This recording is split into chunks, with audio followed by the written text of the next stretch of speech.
Assalamualaikum sahabat BMI dimanapun berada, saya selalu sukses dan bahagia buat kita semuanya. Terima kasih untuk teman-teman yang sudah like dan subscribe channel YouTube saya Nita Lam, juga follow Facebook saya Nita Lam. Thank you untuk semuanya. Hari ini saya mau sharing mengenai bahayanya radiasi telepon. Kenapa saya share di sini? Dikarenakan saya sudah merasakannya bertahun-tahun dan itu rasanya luar biasa.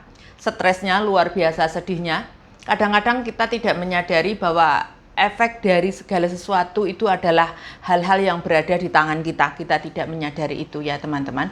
Hari ini saya share supaya teman-teman juga mungkin yang merasa ada gejala-gejala ini, saya bisa membantu untuk bisa meringankan sesuatu yang kita rasakan gitu. Kenapa saya share? Karena saya sudah merasakannya bertahun-tahun itu terjadi pada diri saya. Saya bekerja itu di awal-awalnya memang semuanya menggunakan telepon. Jadi di zamannya itu tahun 2006, 2007 itu telepon kan nggak smartphone seperti sekarang. Telepon itu masih, kalau di Indonesia kan telepon Cina ya, kayak Cross, kayak ingat saya Cross, terus Mito, kayak gitu teleponnya, bukan smartphone seperti sekarang Samsung dan yang lain-lain. Zaman-zaman itu tuh masih telepon Cina dan radiasinya juga luar biasa. Saya sering merasakan pusing, saya sering merasakan mual, saya sering kayaknya kepala saya itu nggak bisa mikir, ini kenapa ya, badan saya meriang gitu. Terus ini tengkuknya saya juga sakit sekali, saya nggak ngeh waktu itu. Terus suatu hari saya pulang kampung itu nggak bawa telepon, semuanya saya letakkan telepon saya.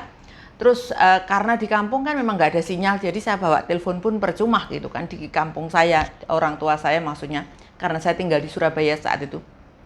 Terus saya pulang kampung itu 2 hari, itu kok kepala saya nggak pusing lagi, pikiran saya fresh. Saya mikirnya, oh mungkin saya stres jadi saya harus istirahat gitu ya. Saya bisa tidur dengan tenang, bisa ini dengan tenang. Tapi akhir-akhir ini juga terjadi lagi karena keteledoran saya sendiri gitu. Terus saya selalu on telepon gitu. Telepon kan nggak cuma satu gitu, biasanya 3 kita telepon, yang buat nonton sendiri, telepon buat kerja sendiri, telepon buat pribadi sendiri gitu. Telepon saya ada 3 teman-teman. Jadi nomor saya banyak, kalau cari saya di nomor kerjaan nggak ini berarti memang saya mau rilekskan gitu. Terus sekarang itu sudah saya off ketika jam 10 malam. Itu sudah saya off semua, yang saya nyalakan cuma yang pribadi punya saya aja. Kalau ada hal-hal darurat keluarga saya cari, saya kan bisa gitu. Gitu teman-teman. Terus kenapa sih radiasi telepon itu sangat ini, saya ngutip dari Google. Ada waspada bahaya radiasi smartphone bagi kesehatan tubuh kita. Yang saya rasakan itu sama, sering sakit kepala, terus muntah, ya mudah lelah namun sulit untuk tidur. Itu saya juga ngerasain. Ternyata mungkin memang radiasi telepon itu. Jadi lihat telepon gitu ya, lihat nonton dan yang lain-lain itu nggak tidur-tidur. Terus memicu kerusakan otak. Terus saya percaya itu merusak ginjal. Saya percaya itu mengganggu janin pada ibu hamil. Saya sempat memang keguguran beberapa kali dikarenakan saya nggak ngeh kalau itu menyebabkan, salah satunya lah mungkin memang ya, ininya anaknya nggak ikut saya ya, mungkin itu salah satunya. Di sisi lain mungkin terlalu stres, di sisi lain telepon kan nggak pernah lepas dari tubuh saya gitu saat itu ya. Terus mengganggu janin pada ibu hamil, terus menurunkan kesuburan pria, mungkin saja ini depresi berat. Ini 9 radiasi memicu kanker payudara, memicu penyakit katarak, karena kita kan lihat terus ada radiasinya ya. Itu 9 hal yang saya lihat dari Google, tidak saya perpanjang jelaskan satu-satu.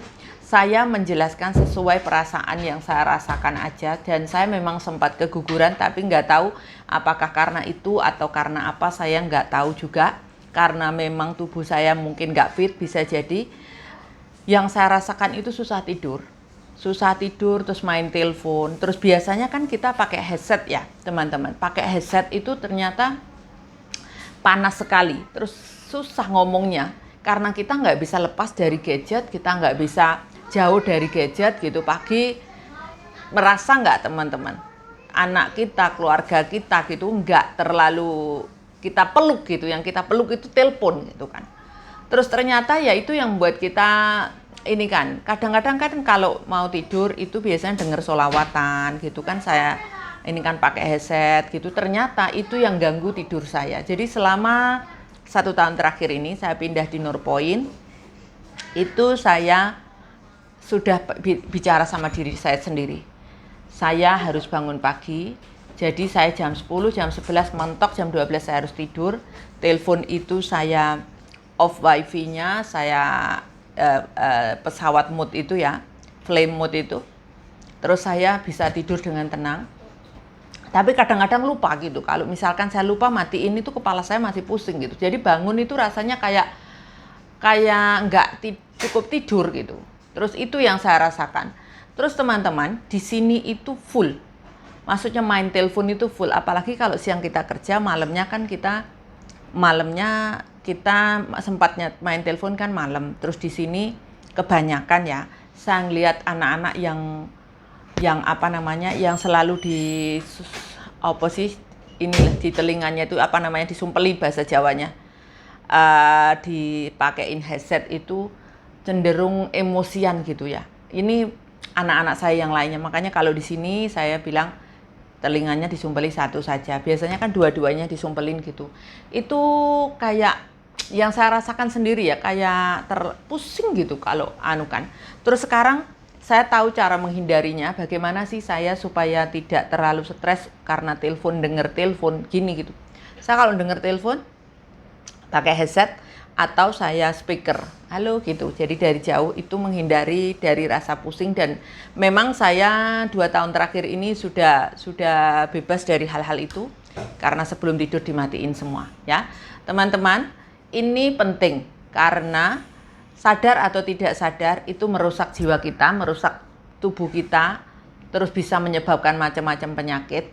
Sebaiknya saya share di sini untuk teman-teman tahu, karena di sini itu lost main telepon. Telepon itu saya yakin hampir mayoritas teman-teman yang di Hong Kong itu teleponnya 2-3. Kenapa telepon 2-3? Biasanya telepon yang ini sudah mungkin macet-macet atau sudah mulai agak lemot gitu, pasti beli baru, atau mungkin memang kita butuhkan untuk 2 telepon. Kenapa telepon saya banyak? Di saat saya ingat tahun 2004-2006 itu semua telepon itu saya pegang sendiri. Saya ingat itu ada 5-6 telepon lah. Itu kalau malam itu nggak pernah tak matiin karena memang kerja ya, kita bukan 24 jam sih kerjanya, cuman karena memang saya kadang-kadang jemput anak gitu. Tidur saya zaman itu tuh 8. Jadi jemput anak itu kalau China Airlines waktu itu jam 1, jam 2 itu baru landing. Kadang-kadang delay itu sampai jam 4 pagi. Jadi telepon tuh nggak pernah tak matiin. Jadi zaman itu saya tuh jantung saya rasanya spot jantung terus deg. Terus di akhir-akhir ini kan sebelum pandemi, pertengahan pandemi itu kan juga anak-anak di karantina. Jadi telepon saya nggak pernah mati juga gitu. Saya mau matiin telepon takut anakku ada apa-apa gitu yang di karantina, atau kalau banyak anak di PT itu kan juga mikir saya nggak bisa off telepon gitu karena takut ada sesuatu hal yang saya darurat harus tahu gitu teman-teman. Efek telepon yang sangat luar biasa bagi teman-teman. Sebaiknya mulai sekarang sebelum tidur itu teleponnya di flight mode ya, jadi kita tidurnya biar benar-benar tidur tenang, tidur nyenyak, pagi baru dinyalakan atau dijauhkan. Terus ini juga terjadi waktu itu di Yunlong apa di mana, telepon sambil tidur sambil dicas, dan saya pun kadang seperti itu, sambil tidur sambil dicas.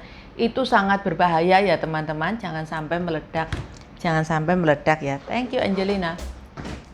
Jangan sampai itu meledak. Tempo hari sampai kebakaran rumah majikan dan nenek sama mbaknya juga meninggal.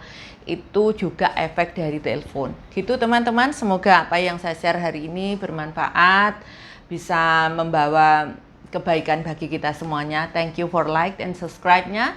See you. Assalamualaikum. Bye-bye.